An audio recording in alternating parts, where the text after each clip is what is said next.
तुम्ही आंदोलन करत आहात। खरं तर कांदा हा विषय नाशिक जिल्ह्यातील शेतकऱ्यांसाठी अतिशय जिव्हाळ्याचा आहे आणि याच कांदा उत्पादक शेतकऱ्यांनी लोकसभेला तुम्हाला भरभरून मदत केली होती। या सगळ्या अनुषंगानं तुम्ही आज आंदोलन करताय, काय मुद्दे घेऊन तुम्ही आंदोलन करताय? एक तर आमचं हेच म्हणणं आहे की शेतकऱ्याकडे बघत असताना त्याच्यामध्ये कुणीही त्या ठिकाणी राजकारण केलं नाही पाहिजे।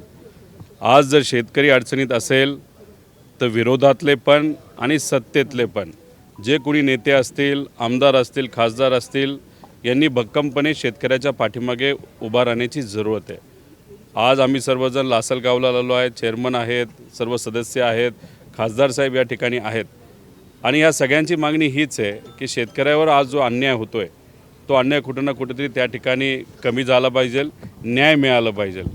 आज शेतकरी स्वतःली कष्टाली पिकवलेला जो काही कांदा आहे कुठंतरी 3 रुपये, 4 रुपये, 5 रुपये, काही शेतकऱ्याला तर 1 रुपये अशा पद्धतीने जर भाव मिळत असेल आणि उत्पादनाचा खर्च हा कमीत कमी किलोला 20 रुपयापेक्षा जास्त आहे आणि मग असं असताना काल देवेंद्र फडणवीस साहेबांनी आम्ही 12.5 रुपयाली कांदा खरेदी करू, तो सुद्धा 2 लाख टन, म्हणजे रब्बीचा कांदा आपण जर बघितलं तर आपल्या महाराष्ट्रामध्ये 70 लाख टन कांदा बनतो आणि 2 लाख टन तुम्ही घेणार आणि नाफेडकडनं घेणार तर घेणार, पण तुम्ही डायरेक्ट दिल्ली आणि मार्केटला जाऊन विकणार तर उद्या जाऊन जे रेट वाढणार आहेत ते सुद्धा आमच्या शेतकऱ्याचे रेट वाढणार नाहीत। त्यामुळे इथं आज आम्ही शेतकऱ्यांशी संवाद साधण्यासाठी आलेलो आहे। शेतकऱ्यांनी विनंती केलेली आहे, आम्हाला त्या ठिकाणी बोलवलेलं आहे, आम्ही त्यांच्याशी संवाद साधून पुढं काय करायचं हे त्या ठिकाणी निर्णय घेणार आहोत। पण अतिशय वाईट परिस्थिती आज शेतकऱ्याची आहे। लासलगाव या महाराष्ट्रातलं ठराविक जे मोठे मार्केट कमिटी आहेत त्यातली एक आहे।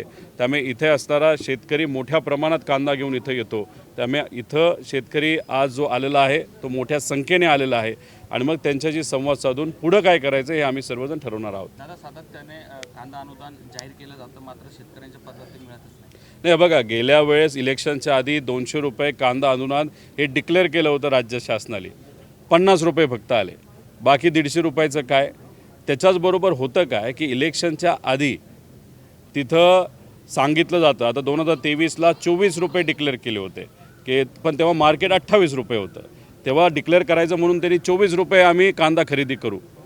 पण आत्ता खऱ्या अर्थाने शेतकऱ्याला जरूरत आहे, जेव्हा रेट हा 5, 6, 4, 2 रुपयाला आहे तेव्हा तुम्ही कुठेतरी बोलला पाहिजे की आम्ही 24 रुपयाला घेऊ, पण तसं कुठंच काय होताना दिसत नाही। आणि दुसरी एक गोष्ट महत्त्वाची आहे की फार्मर प्रोड्युसर कंपन्या ह्या महत्त्वाच्या आहेत, पण कांद्याच्या बाबतीत होतं काय की नाफेड या कंपनीबरोबर जे टायअप करतं त्याच्यामध्ये मोठ्या प्रमाणात भ्रष्टाचार होतो, हे आम्हाला त्या ठिकाणी जाणवलेलं आहे। त्यामुळे पूर्वी काय व्हायचं, मार्केट कमिटीमध्ये नाफेड पण यायचं, व्यापारी पण राहायचे, त्यांच्यात आपापसात एक स्पर्धा व्हायची आणि त्याचा फायदा शेतकऱ्याचा मिळायचा, तो त्या ठिकाणी होत नाही।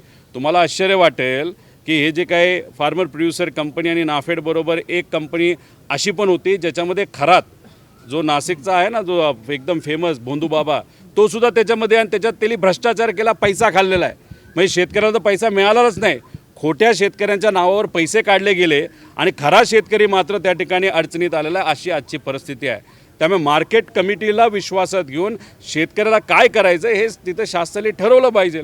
त्यामुळे इथं आता फक्त आजची सुरुवात आहे, शेतकऱ्यांशी आम्ही बोलू, शेतकऱ्यांचं म्हणणं त्या ठिकाणी समजून घेऊ आणि मग पुढे काय करायचं यासाठी आम्ही त्या ठिकाणी निर्णय घेणार आहोत। कुठे कुठे आंदोलन आहेत, कारण एकीकडे तुम्ही करताय संभाजीनगरला अंबादास दानवे पण आहेत, कुठे कुठे आज राज्यात नाही। शेवटी हे बघा, शेतकऱ्यांनी सगळ्या त्या ठिकाणी असणाऱ्या नेत्यांना विनंती केलेली आहे आणि त्या पद्धतीने आजचं जे आंदोलन आहे, नाहीतर आजचं जो काही संभाषण आहे, जे काय आज आम्ही करणार आहोत ते फक्त 1% असणार आहे। आज आणि या पुढच्या काही दिवसांमध्ये राज्य सरकार आणि केंद्र सरकारने जर आम्हाला सिरियसली घेतलं नाही, आमच्या शेतकऱ्याला सिरियसली घेतलं नाही, तर मग दिल्लीला जाणारा नाशिकमधून जो रस्ता आहे तो आम्ही त्या ठिकाणी बंद करू शकणार आणि करणार म्हणजे करणार। आणि हे काय आम्ही पुढच्या महिन्यानंतर करणार असं नाही, शेतकऱ्याला सांगितलं तर पुढच्या आठवड्यात, कारण शेवटी शासनाला सुद्धा वेळ दिला गेला पाहिजे। त्यामुळे 1 आठवड्याचा वेळ तिथं आपण देऊ आणि वेळ दिल्यानंतर मग 26 तारखेला म्हणजे मंगळवार असेल, चांदवड, बरोबर ना, चांदवडच्या इथं कुठंतरी आम्ही सर्व 10-20 हजार शेतकरी एकत्रित येऊन, नाही तर कदाचित तो आकडा अजून वाढू शकतो। त्यामुळे असा तमाशा नको पाहिजे असेल शासनाला तर तुमच्याकडे 5-6 दिवस आहेत, तुम्ही ते सगळं समजून घ्या। आणि जर समजा आजच शेतकऱ्यांनी आम्हाला विनंती केली की नाही, शासनाला दाखवून द्या आमची अडचण काय, तर आम्ही शेतकऱ्यांशी आत्ता बोलू, संभाषण करू आणि मग निर्णय त्या ठिकाणी घेऊ. मागणी काय म्हणजे शासनाने नक्की काय करावं असं तुमचं म्हणणं आहे? अरे 24 रुपये तरी कांदा घेतला गेला पाहिजे आणि 2 लाख टनाली घेऊन काय करणार तुम्ही? तो 5-6 लाख टनापेक्षा जास्त तो सुद्धा मार्केट कमिटीला घेतला पाहिजे आणि शेतकऱ्याला तुम्ही शाश्वती दिली पाहिजे की जो कांदा तुम्ही घेतलेला तो एक्सपोर्टसाठी वापरला गेला पाहिजे. तोच कांदा तुम्ही दिल्लीत टाकला, तोच कांदा तुम्ही कोलकात्यात टाकला, तोच कांदा तुम्ही मुंबईत टाकला, तर मग उद्या 4 महिन्यानंतर शेतकऱ्याचा कांदा त्या मार्केटमध्ये जो जाणार आहे त्याला तिथं भाव मिळणार नाही. कारण आत्ता जो काही कांदा आलेला आहे तो फक्त रब्बीचा 5% कांदा शेतकऱ्याचा मार्केटमध्ये आलेला आहे. अजून 95% कांदा तसा बाकी आहे.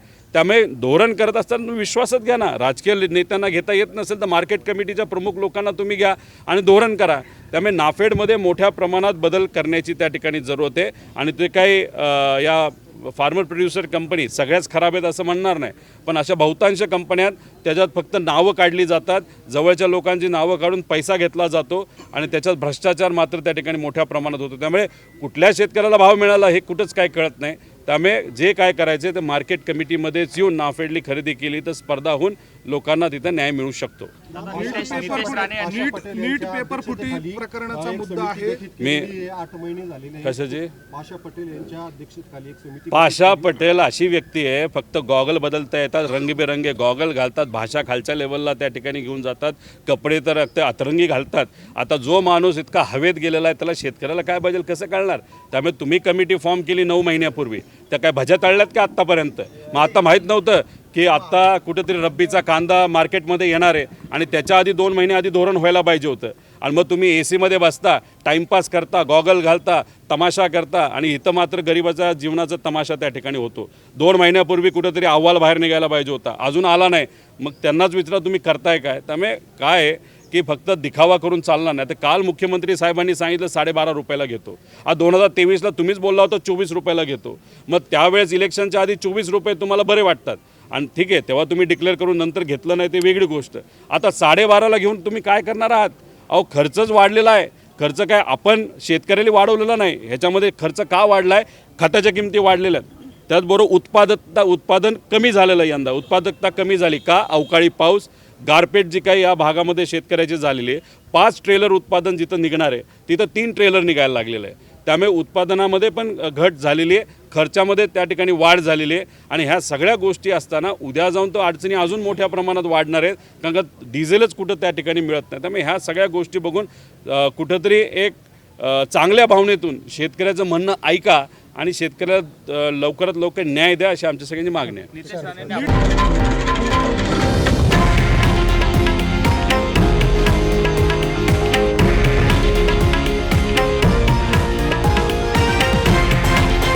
हे आहे देशातील नंबर 1 न्यूज नेटवर्क आणि आपण पाहत आहात TV9 मराठी, एकमेव.